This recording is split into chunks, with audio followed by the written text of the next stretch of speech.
करवा चौथ व्रत कथा। कार्तिक मास की कृष्ण पक्ष की चतुर्थी को करवा चौथ कहते हैं। इसमें गणेश जी का पूजन करके उन्हें पूजन तथा दान से प्रसन्न किया जाता है। विधान है कि इसमें गेहूं का रवा धर के पूजन किया जाता है और विवाहित लड़कियों के यहाँ चीनी अथवा मिठाई के करवे पीहर भेजे जाते हैं। इसमें निम्नलिखित कहानी सुनकर चंद्रोदय में अर्घ देकर व्रत खोला जाता है। एक साहूकार के 7 लड़के और एक लड़की थी। सेठानी सहित उसकी बहुओं और बेटी ने करवा चौथ व्रत रखा था। रात्रि को साहूकार के लड़के भोजन करने लगे तो उन्होंने अपनी बहन से भोजन करने के लिए कहा।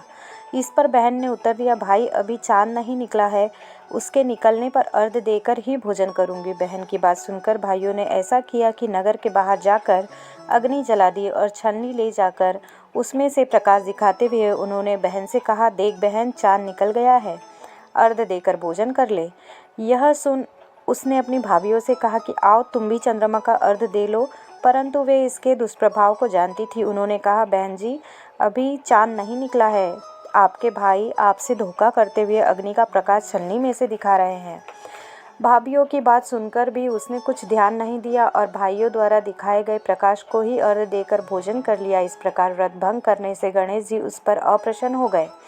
इसके बाद उसका पति बहुत बीमार हो गया और जो कुछ घर में था उसकी बीमारी में व्यय हो गया। जब उसे अपने किए हुए दोष का पता चला तो उसे बड़ा पश्चाताप हुआ और गणेश जी की प्रार्थना करते हुए विधि विधान से पुनः चतुर्थी का व्रत करने का उसने निश्चय किया और करना आरंभ कर दिया। तद श्रद्धानुसार सबका आदर सत्कार करते हुए सबसे आशीर्वाद ग्रहण करने में मन को लगाया। इस प्रकार जो कोई छल कपट को त्याग कर श्रद्धा भक्ति से करवा चौथ का व्रत करेंगे वे सब प्रकार सुखी होते हुए क्लेशों से मुक्त हो जाएंगे, ऐसा इसका महत्व कहा जाता है।